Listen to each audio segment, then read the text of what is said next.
Hello बच्चों, मैं Hindi ma'am आज आपके सामने एक विशेष क्लास लेके आई हूँ। विशेषकर उन बच्चों के लिए जो हिंदी क्लासेस नहीं कर सकते हैं या जो उसका अफोर्ड नहीं कर सकते हैं खर्च, मैं उनके लिए हिंदी का ये क्लास लेके आई हूँ। आज हम लोग शुरू करेंगे भाषा पाठ से, ठीक है, जो कि एकदम बेसिक है। ये जानना आप सबके लिए बहुत ज़रूरी है। भाषा क्या है?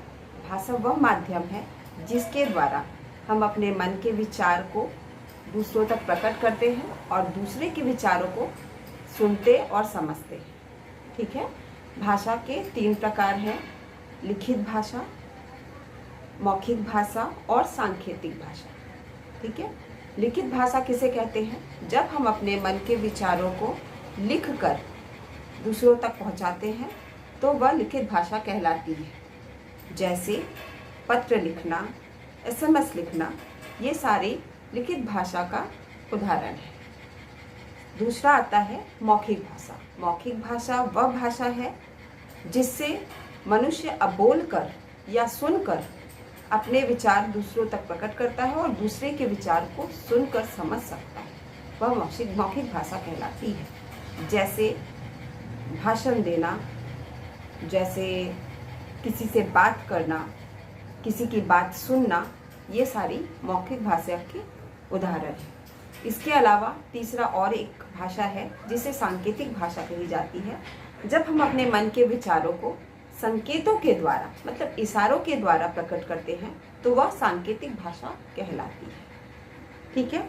अच्छा, इसके अलावा हम लोग ये भी जान लेते हैं कि एक भाषा होती है मातृभाषा। जब कोई बच्चा जन्म लेकर बोलना सीखता है, वो अपने घर वालों से जो भाषा सीखता है वह मातृभाषा कहलाती है। और दूसरी भाषा है राष्ट्रभाषा। राष्ट्रभाषा, जब कोई भाषा किसी राष्ट्र विशेष में बोली जाती है तो वह राष्ट्रभाषा कहलाती है। जैसे हमारी राष्ट्रभाषा हिंदी है, ठीक है। 14 सितंबर 1950 को भारतीय संविधान के द्वारा हिंदी को राष्ट्रभाषा के रूप में मान्यता मिली थी। अच्छा, अब मैं आपको एक बात और बता दूं। लिपि, किसी भी भाषा को लिखने का जो निश्चित चिन्ह होता है उसे लिपि कहते हैं। जैसे हिंदी, मराठी, संस्कृत, ये सारी भाषाएं देवनागरी लिपि में लिखी जाती है।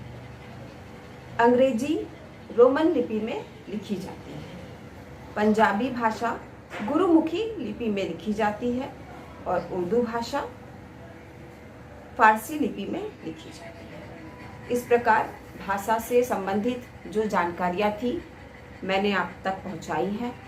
अगर आपका किसी भी पाठ के बारे में, किसी भी विषय में हिंदी से रिलेटेड अगर आपको कोई परेशानी है या कोई भी जानकारी आपको लेनी है तो आप मुझसे मैसेज कर सकती हैं, ठीक है। मैं कोशिश करूँगी जल्द से जल्द आपकी इस प्रश्नों का उत्तर दें।